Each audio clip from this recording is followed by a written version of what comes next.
4 নম্বর কারণ হচ্ছে আমার রাসূল তিনি হজের জন্য আহ্বান করেছেন। তিনি বিদায় হজের ভাষণে বলে দিয়েছেন, ইয়া আইয়ুহান নাস, হে বিশ্ববাসী, হাজ্জু ইলা বাইতুল আতিক, তোমরা হজ করার জন্য আল্লাহর ঘরে আসো। আমার রাসূল যেহেতু আহ্বান করেছেন, দাওয়াত দিয়েছেন, আমরা তো বিয়ের দাওয়াতে যাই, বিভিন্ন প্রোগ্রামের দাওয়াতে যাই, আমার রাসূল যে আমাদেরকে হজ করার জন্য দাওয়াত দিয়েছেন, আমরা কি সেই দাওয়াতে যাব না? সেই দাওয়াতে অ্যাটেন্ড করার জন্য আমরা হজ করতে যাব। 5 নম্বর যে কারণ, নবী ইব্রাহিম তিনি দাওয়াত করেছেন, তিনি বিশ্ববাসীকে হজের জন্য আহ্বান করে দিয়েছেন। আযিন, আমার আল্লাহ বলেছেন, ইব্রাহিম তুমি ঘর বানিয়েছো, কাবা শরীফ নির্মাণ করেছো, আবার বিশ্ববাসীকে তুমি দাওয়াত দাও। নবী ইব্রাহিম বললেন, আমার তো কোনো নেটওয়ার্ক সিস্টেম নাই, আমার মোবাইল নেই, ফেসবুক নাই, ইউটিউব নেই, আমার কাছে কোনো ধরনের ইলেকট্রনিক্স ডিভাইস নেই। আমি মক্কায় পাহাড়ের উপর দাঁড়িয়ে বলবো, কোনো আশেপাশে মানুষও নাই, মিডিয়া নাই, নাই কোনো প্রিন্টিং মিডিয়া, নাই কোনো ইলেকট্রনিক্স মিডিয়া, আমার এই দাওয়াত শুনবে কারা? আল্লাহ তাআলা বলছেন, ইব্রাহিম তুমি দাওয়াত দাও, তোমার দায়িত্ব শেষ। এই দাওয়াত, এই আহ্বান প্রত্যেকটি মানুষের কর্ণকুহরে পৌঁছানোর দায়িত্ব আমার। নবী ইব্রাহিম যখন তিনি দাওয়াত দিলেন, হাদিস সাক্ষী দেয়, ওই পৃথিবীতে যত মানুষ ছিল, ওই সময় যত মানুষ রুহের জগতে ছিল এবং যত মানুষ মায়ের গর্ভে ছিল, এদের অনেকের কানেই আল্লাহ তাআলা সে দাওয়াত পৌঁছে দিয়েছে। বলেন সুবহানাল্লাহ। যাদের কানে কানে এই দাওয়াত পৌঁছেছে তারা হজ করতে যাবেন। তবে এই দাওয়াত আল্লাহ তাআলা সবার কানে পৌঁছান নাই। কেন? তারও একটা উদ্দেশ্য আছে। সে উদ্দেশ্য হচ্ছে, কোন কাফের মুশরিক তারা হজ করতে যেতে পারবে না। কেন? আল্লাহ তাআলা বলে দিয়েছেন যে ইন্নামাল মুশরিকুনা নাজাসুন, নিশ্চয়ই মুশরিকরা হচ্ছে অপবিত্র, তারা কখনো আল্লাহর ঘরে যেতে পারবে না। সেই দাওয়াত আল্লাহ তাআলা সেই মুশরিকদের কানে পৌঁছান নাই। এবং দুর্ভাগ্য হলো সত্য, আমাদের যারা আমরা অনেক মুসলমান আছি, আমাদের কানেও হয়তো এই আওয়াজ অনেকের পৌঁছায় নাই। অনেকের সামর্থ্য আছে হজ করার, সম্পদ আছে, অলসতা, অবহেলা, গুরুত্ব কম দেওয়ার কারণে বেচারা হজ করার আগেই মারা গেছে। আছে না নাই? বেচারা নামাজ পড়তো, নামাজকে গুরুত্ব দিত, রোজা রাখতো, যাকাতও দিত, কিন্তু হজ যে তার উপর ফরজ, এজন্য সে এই গুরুত্ব দিত না, যার কারণে সে হজ করতে পারে নাই।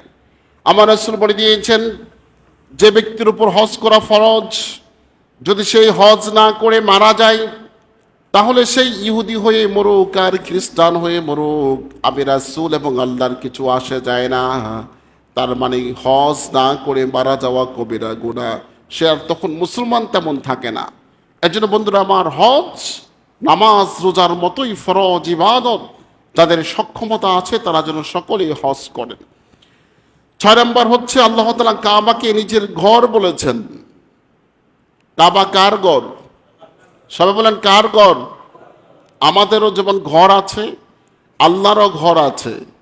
আমাদের ঘরে আসলে আমাদেরকে পাবে, আর আল্লাহর ঘরে গেলে আল্লাহকে পাওয়া যায়। সুবহানাল্লাহ বলেন। আল্লাহর ঘর হচ্ছে বাইতুল্লাহ। বাইতুল্লাহ অর্থ আল্লাহর ঘর। সেই ঘরে, আল্লাহর ঘরটি দেখার জন্য আমাদেরকে হজ করতে হবে। 7 নম্বর হচ্ছে, মক্কা হলো নগর সমূহের মা। পৃথিবীতে যত গ্রাম, শহর, নগর আছে, এই সব শহর এবং নগরের মা, জননী হচ্ছে মক্কাতুল মুকাররমা। এটিও আমার কথা নয়, আল্লাহ তাআলা সূরাতুশ শূরা এর 7 নম্বর আয়াতে বলে দিয়েছেন, উম্মুল কুরা, জগৎ সমূহের, নগর সমূহের, গ্রাম সমূহের মা হচ্ছে মক্কা নগরী। বলেন সুবহানাল্লাহ। এজন্য সেই নগর সমূহের মাকে দেখার জন্য আমাদেরকে হজ করতে যেতে হবে। 8 নম্বর হচ্ছে নিরাপদ নগরী। পৃথিবীর সব নগরীতে খুন খারাপি হয়, মারামারি হয়, সেখানে কেউ নিরাপদে নাই। কিন্তু মক্কাতুল মুকাররমা এটি এমন একটি নগরী, যে নগরীতে সকলেই নিরাপদ। বলুন সুবহানাল্লাহ। ভুল বুঝবেন না, আমি কিন্তু সৌদি আরবের কথা বলছি না, আমি বলছি মক্কা নগরীর কথা, মক্কা শহরের কথা। হেরেম শরীফ যতটুকু হারাম, হেরেম এরিয়া যতটুকু, এই এরিয়ার মধ্যে আপনি ইচ্ছে করে কোনো সাপ, কোনো মশাকেও আপনি মারতে পারবেন না। সুবহানাল্লাহ বলেন। মারতে পারবেন? হজ করতে গেলে কোনো সাপকে মারতে পারবেন? মারলেই আপনি জরিমানা দিতে হবে, দম, আপনাকে ফাইন দিবে, ফাইন দিতে হবে। এই বিধান দিয়েছেন কে? কেন? আল্লাহ তাআলা বলে দিয়েছেন মক্কা নগরী হলো নিরাপদ নগরী। এই কথাটি আছে কোরআনুল কারীমের সূরাতুত তিন। আল্লাহ বলে দিয়েছেন ওয়াত-তিনি ওয়াজ-যাইতুন ওয়া তুরি সিনিন ওয়া হাদাল বালাদিল আমিন। তিন ফলের কসম, জাইতুন ফলের কসম এবং তুর পাহাড়ের কসম, আর তিনি কসম করেছেন নিরাপদ নগরীর। বলুন সুবহানাল্লাহ। মক্কাতুল মুকাররমা নিরাপদ নগরী।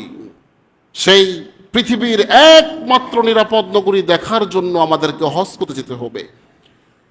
9 নাম্বার হলো হজ হলো আখিরাতের সফরের মতো।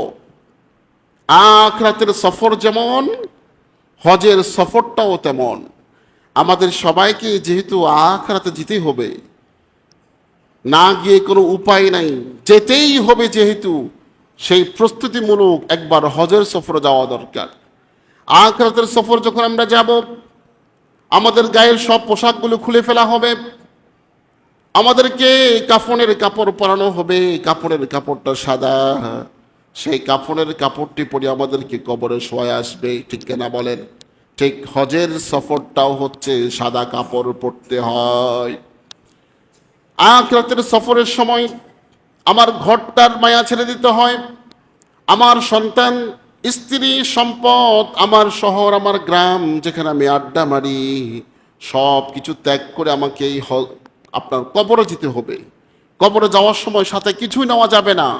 ঠিক হজ করতে গেলেও আমাকে স্ত্রী, সন্তান, সব কিছুর মায়া ছেড়ে একমাত্র আল্লাহর জন্য যেতে হবে, ঠিক কিনা বলেন?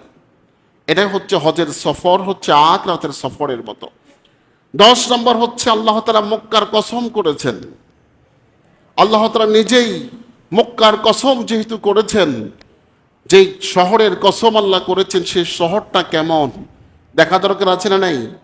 দেখতে গেলে আমাদেরকে হজ করতে যেতে হবে। আল্লাহ তাআলা কসম কোথায় করেছেন? সূরাতুল বালাদ।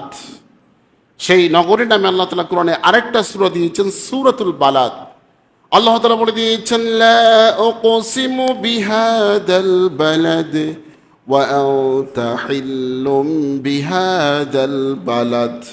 আমি এই মক্কা নগরীর কসম করছি, এবং যেই নগরীতে রাসূল আপনি প্রথম পা রেখেছেন, আমি আপনার পায়ের ছাপ প্রথম জমিনে আপনার পা মোবারক যে জায়গায় লেগেছে, আমি আল্লাহ সেই জায়গার কসম করেছি। বলুন সুবহানাল্লাহ। আমার রাসূল প্রথম যে জমিনে পা রেখে পৃথিবীতে আসছেন, সেই জমিনটা কেমন দেখা দরকার আছে না নাই? সেই জায়গা দেখতেও আমাদেরকে হজ করতে যেতে হবে। বন্ধুরা আমার, তারপরেই 11 নম্বর হচ্ছে মক্কার অপর নাম হচ্ছে বাক্কা। কোরআন কারীমে সূরা আল ইমরানের 96 নম্বর আয়াতে আল্লাহ তাআলা এটিকে বাক্কা বলেছেন। এই বাক্কা শহর দেখার জন্য আমাদেরকে হজ করতে হবে। 12 নম্বর হচ্ছে রাসূল সাল্লাল্লাহু আলাইহি ওয়াসাল্লামের প্রিয় নগরী। আমার রাসূল মক্কাকে খুব ভালোবাসতেন। আমার রাসূল হৃদয় দিয়ে মক্কা নগরীকে ভালোবাসতেন। হিজরত করার সময় মক্কার আপন চাচারা, চাচাতো ভাই, প্রতিবেশীরা যখন রাসূলের উপর বিষাক্ত হয়ে গেছে, আমার রাসূলের উপর যখন হিজরতের অর্ডার আসছে এবং সকল গোত্র থেকে 40 জন যুবক আমার রাসূলকে হত্যা করার জন্য যখন ঘর ঘেরাও করে দিয়েছে, আমার রাসূল আল্লাহর নির্দিষ্ট যখন আপনার হিজরত করে যাচ্ছিলেন, তখন তিনি কেঁদে কেঁদে বলেছেন, যদি আমাকে মক্কা থেকে বের করে না দেওয়া হতো, আমি জীবনেও আমার এই মক্কা নগরী জন্মস্থান আমি ছেড়ে যেতাম না। বলুন সুবহানাল্লাহ। সেই রাসূলের ভালোবাসার সেই নগরী আমাদেরও দেখা দরকার আছে, সেজন্য আমরা হজ করতে যাব। বন্ধুরা আমার, এরপরে এই নগরীর জন্য ইব্রাহিম নবী দোয়া করেছেন। ইব্রাহিম নবী এই নগরীর জন্য দোয়া করেছেন, ফসলের জন্য এই নগরীকে আল্লাহ ভরপুর করে দেয়। সেই দোয়া কবুল হয়েছে। মক্কা নগরীতে কখনো ফরমালিনের কোনো খাবার আপনি পাবেন না। সারা বছর সব সময় সব রকমের ফল ফলাদিতে আল্লাহ তাআলা ভরপুর করে রেখে দিয়েছে। বলুন সুবহানাল্লাহ। এরপরে হচ্ছে রাসূল সাল্লাল্লাহু আলাইহি ওয়াসাল্লামের জন্মভূমি, রাসূলের জন্মস্থান, সেটা দেখার জন্য আমাদেরকে যেতে হবে। সূরাতুল বালাদের 3 নম্বর আয়াতে আল্লাহ তাআলা বলে দিয়েছেন, 4 নাম্বার আপনার 15 নাম্বার হচ্ছে গুরুত্বপূর্ণ, যে নগরীতে আমার রাসূল জন্মের পর থেকে 53 বছর বয়স পর্যন্ত সুদীর্ঘ 63 বছরের যিনি 53টি বছর যে নগরীতে কাটিয়েছেন, যে নগরীর আলো বাতাসে আমার রাসূল বেড়ে উঠেছেন, সেই নগরীটি কেমন দেখা দরকার আছে না নাই? কথা বলেন আছে না নাই? আমরা সেজন্য হজ করতে যাব আমার রাসূলের 53 বছরের নগরী দেখার জন্য। এরপরে 16 নম্বর হচ্ছে এখানে ওহী নাজিল হয়েছে। সর্বপ্রথম ওহী নাজিল হয়েছে জাবালে সূরের মধ্যে, ইকরা বিসমি রাব্বিকাল্লাযী খলাক খলাকাল ইনসানা মিন আলাক ইকরা ওয়া রাব্বুকাল আকরাম আল্লাযী আল্লামা বিল কলাম। সেই আয়াতগুলো যে জায়গায় নাজিল হয়েছে মক্কা নগরী, সেই মক্কা নগরী দেখার জন্য আমাদেরকে হজ করে যেতে হবে। বন্ধুরা আমার, এরপরে হচ্ছে 17 নম্বর পৃথিবীর প্রথম ঘর। এই পৃথিবীতে যত ঘর আছে এখন কোটি কোটি ঘর আছে। দুবাইতে আছে বিশাল বড় অট্টালিকা, সারা পৃথিবীতে অনেক অট্টালিকা বিল্ডিং আবিষ্কার হয়েছে, কিন্তু সর্বপ্রথম যে ঘর এই পৃথিবীতে আবিষ্কার হয়েছে সে ঘরটি হলো কাবা শরীফ। এটি আমার কথা না, কোরআন কারীমে আল্লাহ তাআলা বলে দিয়েছেন সূরা আলে ইমরান 96 নম্বর আয়াত। আল্লাহ তাআলা বলে দিয়েছেন আউয়ালু বাইত উদিয়া লিন-নাস, পৃথিবীর সর্বপ্রথম ঘর হচ্ছে কাবা শরীফ। বলুন সুবহানাল্লাহ। এজন্য সেই সর্বপ্রথম ঘর দেখার জন্য আমাদেরকে যেতে হবে। সারা পৃথিবীতে এই পর্যন্ত ঘর কাবা শরীফটাকে মোট 10 বার ভাঙা হয়েছে, আবার নির্মাণ করা হয়েছে। কয়বার? সবাই বলেন কয়বার? 10 বার। 10তম বার এখন আছে, এটাকে আবার হয়তো ভাঙা হবে সামনে। তারপরে বন্ধুরা আমার 18 নম্বর হচ্ছে এটি বরকতময় ঘর, এই ঘরটি সম্পূর্ণ বরকতময়। 19 নম্বর হচ্ছে বিশ্ব জগতের পথের দিশা। কাবা শরীফ বিশ্ববাসীকে পথের দিশা দেবে। কেমনে পথের দিশা দেয়? এটা তো একটা ঘর, পথের দিশা এইভাবে দেয়, এটি হচ্ছে পৃথিবীর মিডিল পয়েন্টে অবস্থিত। আপনি যদি কাবা শরীফকে টার্গেট করেন তাহলে আপনি কখনো পথ হারা হবেন না। আপনি যদি কাবা শরীফকে টার্গেট করেন, আমেরিকা থেকে যদি রওনা হন, পথ হারাই ফেলছেন, কোন দিকে যাবেন এখন? আপনি যদি কাবা শরীফকে টার্গেট করেন যে কাবাটা কোথায়, কাবাটা হচ্ছে এই পয়েন্টে, তাহলে আমি এখন এদিকে যেতে হবে, কারণ অস্ট্রেলিয়া হচ্ছে এই দিকে। রওনা হয়েছে আমেরিকা থেকে, কাবা শরীফে আমার টার্গেট, এখান থেকে অস্ট্রেলিয়া হচ্ছে এই কর্নারে। আপনি দিক পাচ্ছেন না? কি বলেন? আপনি যদি চীন থেকে রওনা হন, ইতালিতে যাবেন, আপনাকে কাবা শরীফ পথ দেখাবে যে ইতালি যেতে চাও তোমরা চীন থেকে ওই দিকে চলে যাও, পশ্চিম উত্তর কর্নার হচ্ছে ইতালি শহর, ঠিক কিনা বলেন? এইভাবে কাবা শরীফ আপনাকে দিক দেখাবে। এরপরেই অনেক নিদর্শন সেখানে আছে। কাবা শরীফের মধ্যে রয়েছে হাজর আসওয়াদ, যে হাজর আসওয়াদ থেকে বিজ্ঞানীরা লিফট আবিষ্কার করেছেন। বিজ্ঞানীরা জানতো না যে সিঁড়ি বেয়ে না উঠে একটা বক্সে করে উপরে উঠা যায়, মনের মতো আবার নিচে নামা যায়, এটা বিজ্ঞানীরা জানতো না। আল্লাহ তাআলা নবী ইব্রাহিমের মাধ্যমে 1400 বছর আগে বিশ্ববাসীকে জানিয়েছেন লিফটের আবিষ্কার, লিফটের ব্যবহার। নবী ইব্রাহিম মাকাম ইব্রাহিম যে পাথর উপর দাঁড়াতেন, তিনি যখন কাবা শরীফ নির্মাণ করছেন, এই কাবা শরীফ নির্মাণ করতে তিনি পাথর উপর দাঁড়াতেন, তার মনের সাথে মিসিং হয়ে যেত। তিনি যখন চিন্তা করতেন আমি একটু উপরে উঠবো, উপরে একটু প্লাস্টার করব, ওই পাথরটি নবী ইব্রাহিমকে নিয়ে অটোমেটিক একটু উপরে উঠে যেত। বলুন সুবহানাল্লাহ। আবার যখন চিন্তা করতেন আমি একটু ডানে যাব, ওই পাথর ডানে যেত, বামে যাব, পাথরটি বামে যেত, নিচে নামবো, পাথরটিও নিচে নামতো। বিজ্ঞানীরা এটা নিয়ে এখনো গবেষণা করছে। লিফটে উঠলে তো সুইচ টিপ দিতে হয়, কিন্তু মনের সাথে কানেক্ট করা যায় কিনা বিজ্ঞানীরা গবেষণা করছে, যে এখন থেকে সুইচ টিপ দিব না, আমার চোখের ইশারায় যেন লিফট উঠানামা করে। বলুন সুবহানাল্লাহ। এরপরে বন্ধুরা আমার সেখানে রয়েছে জমজম পানি, মা ও জমজম শিফাউন নাস। জমজম পানি হচ্ছে মানুষের শেফা। এই পানিটা আপনি পৃথিবীর কোথাও পাবেন না, যেই জায়গায় পাবেন সেটা হচ্ছে মক্কা নগরী। এই জমজমের পানি খাওয়া এবং দেখার জন্য আমাদেরকে হজ করতে যেতে হবে।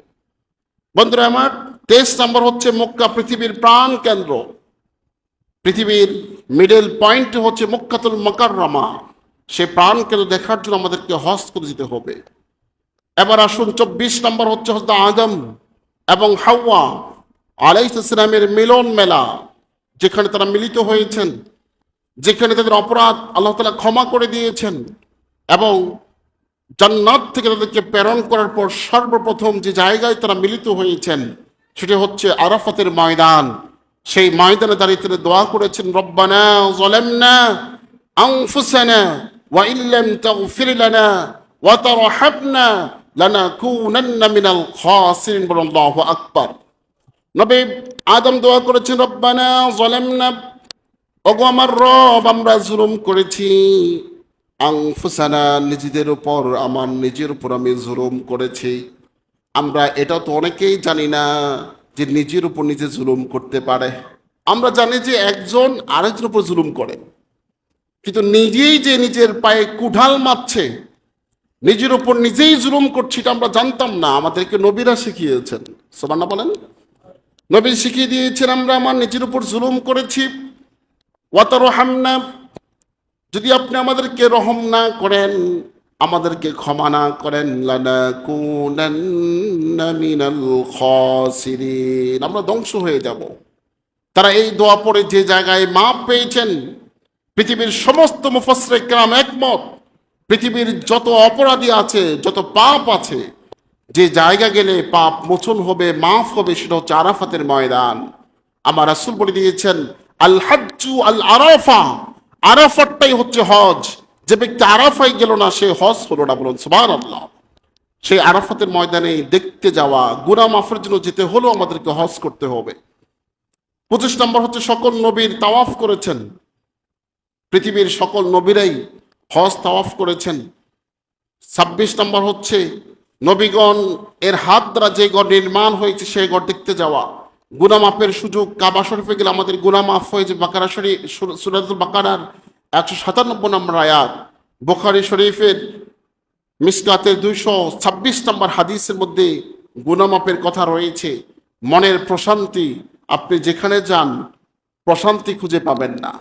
কাবা শরীফে গেলে মনের প্রশান্তি আছে না নাই? এজন্য টেনশন মুক্ত মনের প্রশান্তির জন্য আমাদেরকে হজ যেতে হবে। সব দেশের মুসলমানদের সাক্ষাতের সুযোগ, এই পৃথিবীর সব মুসলমানদের মিলন মেলা হচ্ছে কাবা শরীফ। আমরা একসাথে হওয়ার জন্য হজ করতে যাব।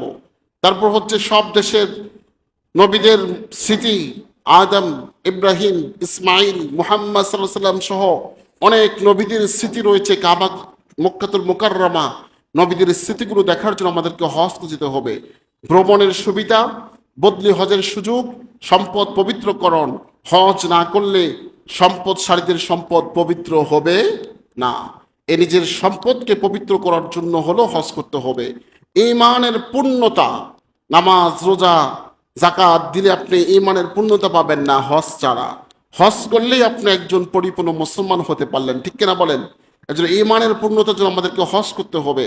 রাসূল সাল্লাল্লাহু সাথে সাক্ষাৎ লাভ, আমার রাসূল বললেন, মান যারা কবরি, যে ব্যক্তি আমার কবর জিয়ারত করলো, সেজন্য আমার জীবন্ত অবস্থায় আমার সাথে সাক্ষাতের সওয়াব পেয়ে গেল। নবীর সাথে সাক্ষাৎ করার সুযোগ আমাদের হয় না। আমরা হজ করতে গেলে নবীর সাথে সাক্ষাতের সুযোগ পাবো। তারপরে বন্ধুরা আমার, সাহাবাগণের কবর জিয়ারত, স্মৃতি, দর্শন, ভদ্রতা, নম্রতা, স্বাধীনতা শিক্ষা। আমি তো প্রায় সময় বলি, আমাদের বাংলাদেশের মানুষরা যতটুকু ভদ্রতা শিখেছে প্রবাস যাওয়ার কারণে। প্রবাস থেকে আসলে মানুষ ভদ্র হয়ে যায়, কারণ অনেক ভদ্র মানুষের সাথে তাদের উঠা বসা হয়, ঠিক কিনা বলেন? এরপরে শারীরিক এবং আর্থিক ইবাদত, হজ করলে নিজের সম্মান বৃদ্ধি পায়, চোখের দৃষ্টি এবং রোগ মুক্তি হয়, বিশ্ব শান্তি প্রতিষ্ঠায় রয়েছে হজের গুরুত্ব। এই নানাবিধ কারণে আমরা হজ করতে যাব। আল্লাহ তাআলা যেন আমাদের সকলকে হজ করার তৌফিক দান করুন, আমিন। ওয়া আখির দাওয়ানা আলহামদুলিল্লাহি রাব্বিল আলামিন। আসসালামু আলাইকুম ওয়া রাহমাতুল্লাহি ওয়া বারাকাতুহু।